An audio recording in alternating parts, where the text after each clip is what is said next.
गांधीनगर वळिवडे हा पश्चिम महाराष्ट्रातील एक मोठा व्यापारी वसाहतीचा परिसर आहे। मात्र कोरोना काळापासून गांधीनगर वळिवडे रुकडी या ठिकाणचे एक्सप्रेस रेल्वे गाड्यांचे थांबे बंद करण्यात आलेत। यामुळे व्यापारी वर्ग, कामगार तसंच सामान्य नागरिकांना प्रचंड त्रास सहन करावा लागतोय।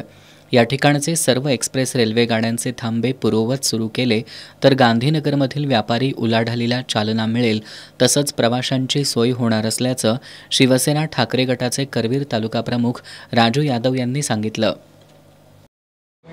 रेल्वे गाडी थांबवण्यासाठी आम्ही आज निवेदन दिलं।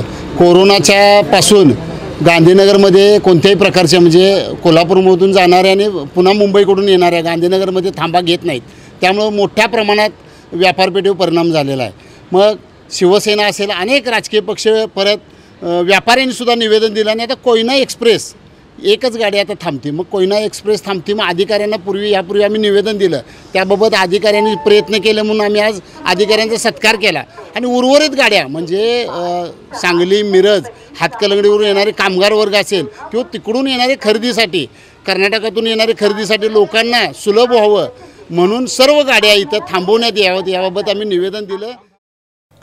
राजर्षी शाहू टर्मिनसचे प्रबंधक राजन के मेहता यांना निवेदन देण्यात आले। रेल्वे प्रशासनानं कोयना एक्सप्रेससाठी गांधीनगर वळिवडे हा थांबा सुरू केल्याबद्दल ठाकरे गटाच्या पदाधिकाऱ्यांनी स्थानक प्रबंधक मेहता यांचा सत्कार केला। यावेळी उपजिल्हा समन्वयक विक्रम चौगुले, कामगार सेना जिल्हा प्रमुख राजू सांगावकर, युवा सेना तालुका प्रमुख योगेश लोहार, व्यापारी असोसिएशनचे अध्यक्ष दिलीप कुकरेजा, शरद माळी, दीपक धिंग, विनोद रोहिडा, रामराव पाटील, अजित चव्हाण, बंडा पाटील आदी उपस्थित होते।